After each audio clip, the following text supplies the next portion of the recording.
ప్రేరేపితంతో వేసినటువంటి పిటిషన్ న్యాయస్థానం గుర్తించింది కదా. అంటే అంత అసహనం ఆగ్రహానికి గురి చేసిన అంశాలేంటి పిటిషన్ లో సార్? దీంట్లో వేసింది వాళ్ళు ప్రధాన అంశాలు రెడ్ బుక్ గురించి ప్రస్తావించారమ్మా. నారా లోకేష్ గారు రెడ్ బుక్ ను పెట్టేసి అధికారులను భయపెడుతున్నారని, అలానే దాంట్లో నిందితులుగా ఉన్నటువంటి చంద్రబాబు నాయుడు గారు ఇతరులు వీళ్ళందరూ కూడా ఉన్నత పదవుల్లో ఉన్నారు, ఒకళ్ళ ముఖ్యమంత్రి పదవుల్లో ఉన్నారని చెప్పేసి, అలానే ఫైబర్ నెట్ లో ఏదైతే చంద్రబాబు నాయుడు గారి మీద, నారా లోకేష్ గారి మీద, ఇతరుల మీద కేసులు ఎవరైతే పెట్టారో ఆ ఎండిని మధుసూదన్ రెడ్డిని సస్పెండ్ చేశారు. అలానే బ్రవరేజ్ కార్పొరేషన్ సంబంధించిన ఎండిని వాసుదేవ రెడ్డిని సస్పెండ్ చేశారు. ఇలాగా అధికారులను కూడా భయపెడుతూ వాళ్ళని సస్పెండ్ చేస్తూ ఈ కేసుల్లో ముందుకు తీసుకున్న వాళ్ళ మీద చర్యలు చేపడుతున్నారని చెప్పారు. అంటే ఇలా అధికార దుర్వినియోగానికి పాల్పడుతున్నారు. ఏమంటే బ్రవరేజ్ కార్పొరేషన్ లో ఆయన వాసుదేవరెడ్డి చేసినటువంటి అక్రమాల మీద చర్యలు తీసుకోరా?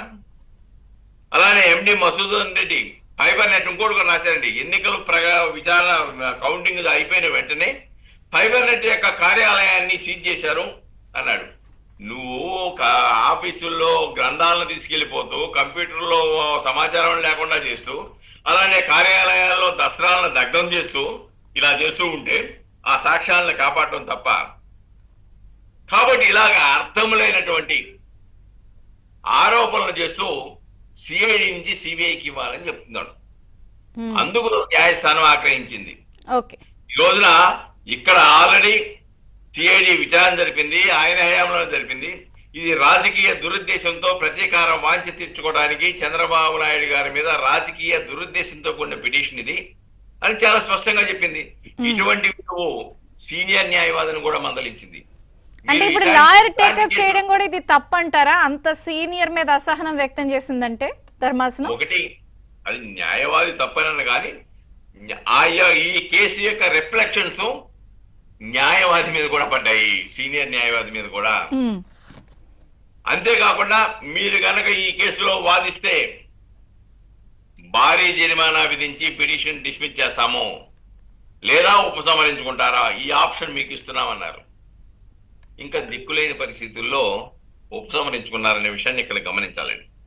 ఇక్కడ ఒకటండి, సిబిఐ మీద అంత నీకు నమ్మకం ఉంటే సిబిఐ 11 కేసులు సిబిఐ కోర్టులో 2011, 2012, 2013 సంవత్సరాల్లో ఛార్జ్ షీట్ దాఖలు చేసింది. డిశ్చార్జ్ పిటిషన్లు ఇన్ని వేసి 135 డిశ్చార్జ్ పిటిషన్లు వేశారని ప్రెసిడెంట్ డిప్యూటీ స్పీకర్ వేశారు, ఆయన కోర్టుకి వెళ్ళారు. కాబట్టి ఇన్ని డిశ్చార్జ్ పిటిషన్లు ఎందుకు వేస్తున్నావు? నువ్వు న్యాయస్థానానికి వెళ్ళి వాస్తవాలు చెప్పు. అక్కడ దాకా ఎందుకండి కోడికత్తిని ఎన్ఐఏకి సాక్ష్యాన్ని చెప్పడానికి నువ్వు ఎందుకు వెళ్ళావు? వెళ్ళి చెప్పు, నీ మీద రాజకీయంగా ఏ విధంగా ఎవరు కక్ష తీసుకున్నా చెప్పు ఆధారాలతో. న్యాయస్థానానికి వెళ్ళడం, న్యాయస్థానం ఈ కేసు మీరు చెప్పినట్లుగా ఇది న్యాయ వ్యవస్థకి జగన్మోహన్ రెడ్డి మీద ఉన్నటువంటి 11 సిబిఐ కేసులు, 9 ఈడీ కేసులు న్యాయ వ్యవస్థను ఛాలెంజ్ చేస్తా ఉన్నాయి. ప్రజలు న్యాయ వ్యవస్థను ప్రశ్నించే తత్వానికి నెట్టబడుతూ ఉన్నాయి. న్యాయ వ్యవస్థ ముందు, చట్టాల ముందు అందరూ సమానుడని చెప్పడం అశాస్త్రీయం. డబ్బున్న వాడికి ఆర్థిక బలం, అధికార బలం, అన్న బలం ఉన్న వాళ్ళకి